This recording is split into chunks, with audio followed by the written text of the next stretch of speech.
Hey, scrappy people. Tracy Reed here today, coming at you with a sketchy, actually templatey layout using the Cider Season collection and some templates from Alchemy Wild Studio at the Sweet Shop, which I will link in the description box below. But this is my second 12 by 12 layout with the Cider Season collection, and I used the template as a guide in Photoshop before I started this layout, so it's going to go nice and smoothly. My goal here is to create a lot of depth on this layout like you would see on a digital layout. Digital layouts are known for having tons of layers, tons of what would be bulky things on a paper layout if it were a paper layout.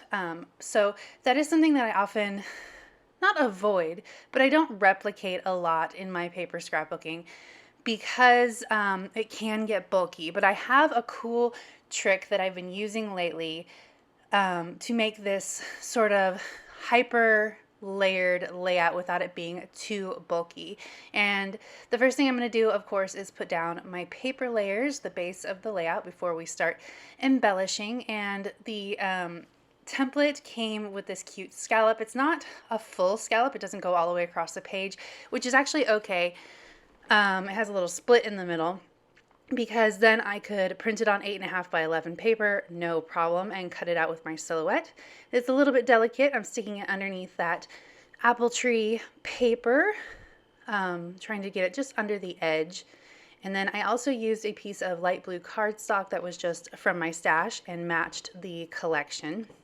And this is an older photo, I think 2018, maybe 2017, of my middle kid in an apple tree. We went apple picking right after we moved from California to Tennessee. In California, where we lived previously, there's a place called Apple Hill that we would go to every year. And so when we moved out here to Tennessee, we were trying to find something similar. And this was pretty similar, but it was in North Carolina, so we didn't ever go back. I'm just going to put down some stitching right here on the orange paper strip down here below, just for fun. You actually really can't see it too much. It just kind of adds like a little suggestion of texture. I used yellow thread that was already in my sewing machine. If I'd used a different color, you probably could have seen it better, but that's okay. I like it. It's just a little hint of something extra. I'm going to mat this photo on this lighter plaid paper because there's a lot of heavy color already on this page, so I wanted to lighten it up with some white. So I'm going to go ahead and layer these photos down, and you can see that they go right across where that scallop splits, so you can't see the split, and so we're good to go. Then I have this frame from the digital kit. It's like a wood frame. I'm going to stick it to the photo, and then I'll trim the photo down. I like the pop of realistic wood here. I think it adds some cool depth to the page. I'm also going to be using some of the more realistic flat fabric flowers from the digital kit, so I think it'll add just to that realism. I know that I've said a lot before that I don't like to use the more realistic embellishments on my paper pages because sometimes I think it looks awkward. But I really do feel like I have found the hack, I guess, to making it not look so awkward or just hyper realistic on the page and make it look more like layered paper like it's supposed to. Okay, so I've got all of my papers down. I'm going to add this little banner that I made out of one of the tags in the, I believe that one was from the journalers. It might have been from the stickers. There's two sets of stickers in the Cider Season collection. I roughed up the edges with my distressing tool, and I'm just going to put this down right here. I'm going to move it over a little bit once I've built my clusters, but I'm just kind of using it as a reference point. So I printed out my journaling on one of the journalers from the journaling stickers, and I'm just going to go ahead and put it here. Maybe move it up a little bit or down a little bit. Just kind of putting my base layers down so that when I go to add all of these flowers and things, I have somewhere to build around. This is going to be our title, our family traditions, which is from the journaler set. Then I'm going to add these little leaves. So I've taken these leaves, these are stickers, and I have printed out double sets of every single leaf. Now, on the sticker sheets, it comes with one of these stickers. So I went ahead and made my own print sheet, and you can see all of the leaf stickers up there at the top. And I printed out 2 copies for everywhere I wanted there to be a leaf sticker, and there will be tons of them on this page because they are the foundation for all of these floral clusters. And so what I did is I just added, oh, I'm doing it here. I added some adhesive to the middle of the leaf, or the flower in this case, so that I could still pull up the edges and add some folded depth to each one of these florals and leaf clusters. So you can see I did it already with the ones that are already on the page and all of those leaves up there at the top. Okay, I'm ready to start building these clusters now, and they're going to consist of a lot of the stickers from the collection, as well as these leaves and the florals that I made. And it's all going to just be very digital page-like, with just so many florals and leaves coming out of these clusters. It's going to be super cool when it's all done, but of course it takes a little bit to get it all put down. But you can see how I just sort of tuck things in and build on top of it.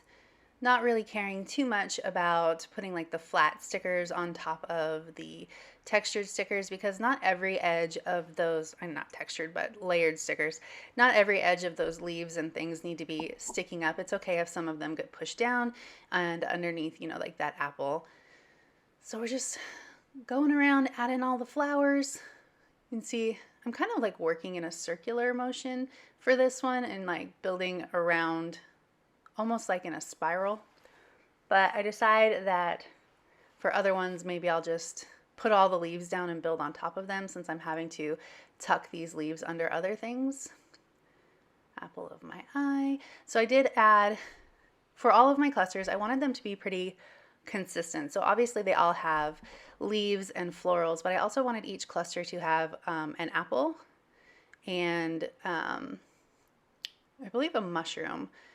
Or no, not every cluster has a mushroom. Every cluster has an apple and a acorn, just for a little bit of consistency throughout. I'm also just trying to use up the stickers. I really wanted to commit to not printing and cutting anything I didn't need to print, or print and cut, because I already had this collection already printed out.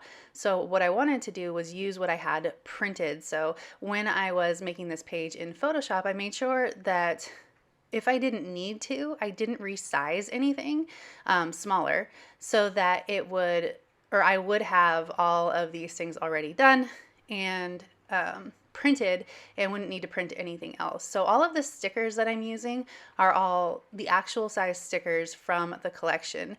Now, the florals, the things from the digital kit that I didn't already have print and cut, those I think I resized a little bit, since I was going to have to print and cut them no matter what. But, oh, and then I do use some smaller apples for some scatters in a minute. But everything is the actual size that it came for the most part, so that I could use up what I had already printed. Trying really hard to use my digital collections like I would any other paper collection. If you watch the unboxing, you'll see that I printed out everything at 12 by 12 size and packaged it up real nice, and I think it is really cool. It lends a feeling of fun authenticity to the products and makes it feel like something I got delivered in the mail, and I wanted to treat the layout like that, treat the process like that. All right, so we are almost done building the clusters now. Just going to add in a couple more flowers at the top here, and then I'm going to add in my little scatter and adjust things just a little bit to finish off this page. Moving things around just a tad, so that, especially for that mushroom, so it was more visible. There's a mushroom in that cluster and in the one in the top left. I should have added one to the other cluster too, but there wasn't really any room. There we go. I moved that over so that it nested together with the cluster a little bit better. And now I'm going to take all of these smaller apple stickers that I printed with the hearts from the journaling sticker sheet, and I'm just scattering them around. I decided to add one to the title, And then the last thing that I'm going to add is some twine. There was a string on the template, so I wanted to kind of replicate that. I don't use string a lot in my paper pages like you would, or like you see more often in digital pages where they kind of loop around the page like this. So I wanted to add that to this page. So I'm using a combination of tiny attacher and glue to make sure that the loops stay where they're supposed to. Tucking it underneath the leaves so that it just kind of disappears into the layout and then comes out the other side rather than trying to layer under that cluster. Perfect. Tuck this under here. And we are just about set. The last thing that I'm going to add are some wood buttons to a couple of places. I don't think they don't stay. Well, this one does. These two up here stay at the top, but then I move the ones at the bottom to the other side of the other photo instead so that they look a little bit more balanced, and you'll see that in the still images here in a second when I stitch them down. So if you enjoyed this video, I'd love it if you give it a thumbs up. If you're new here, go ahead and subscribe. I would love to have you. If you don't already, you can follow me over on Instagram. I'm at Traci Reed. I'd love to see you over there as well. And I will see you next time. Thank you.